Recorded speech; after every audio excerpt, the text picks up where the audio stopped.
So throughout all of our strategy, we're going to have to manage change. It's going to be quite a big change going into the Chinese market. It's something Nando's have done. They have internationalised before, so they have the experience. So a couple of things to look at will be understanding requirements. As in the pestle, Nando's will have to ensure that they know all the legal, economical and political requirements for them to make sure that they are successful in the Chinese market and are not upsetting anyone. There'll also be cultural implications, as my colleague went through. As a whole, the Chinese market is known as a collectivist, so this will change certain parts of our strategy in terms of how our layout of our store is going to look, in terms of tables and bits and pieces like that.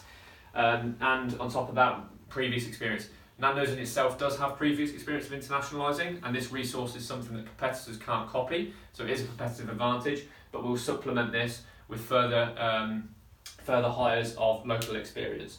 And there's a couple of tools we can do this through. We can establish stretch targets, so therefore the stores that we do open and individuals we have, we can set them targets that are achievable. That will make sure that they're motivated to work for the organisation and will help us kind of realising what we're doing and our potential in the Chinese market.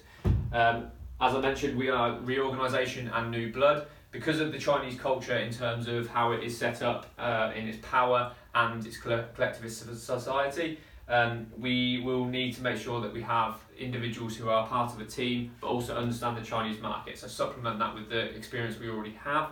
This is something our competitors aren't going to be able to copy, and therefore further competitive advantage. Another part of our section will be dynamic capabilities. My colleague went through certain capabilities we need within the resource model. And by having dynamic capabilities, it means that we'll be able to follow trends and certain shifts in the market quickly to adapt so that we don't get left behind and we can follow them up. And undertake multiple scenario analysis in terms of stakeholders. So my colleague also addressed our strategy and how we're going to talk to our stakeholders and understand what their requirements are.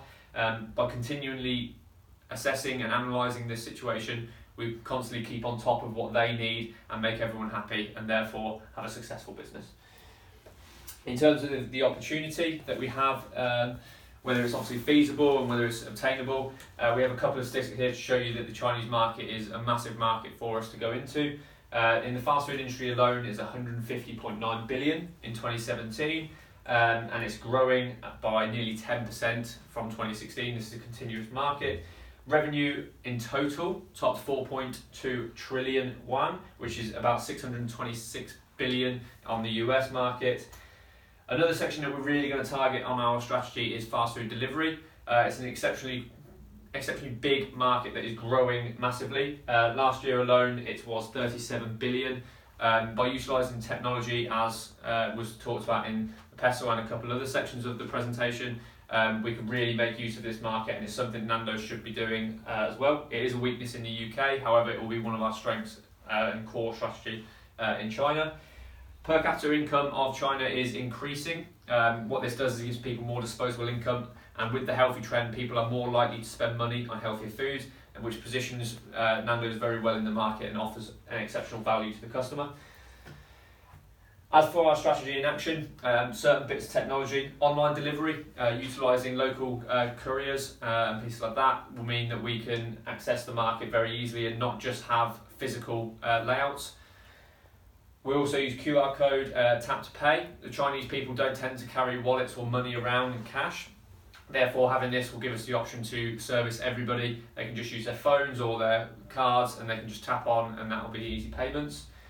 Store layouts, so because of the culture preference and the collectivist society, we'll have more tables that are larger or tables that can be moved around easily and pushed together to cater for everyone involved. So unlike the UK society where it's more individualistic and people like to dine in sets of twos, we'll have less of that and a bigger space that people feel comfortable in. And once again, the healthy eating. Furthermore, I'm not sure what you said, there's a bit you said about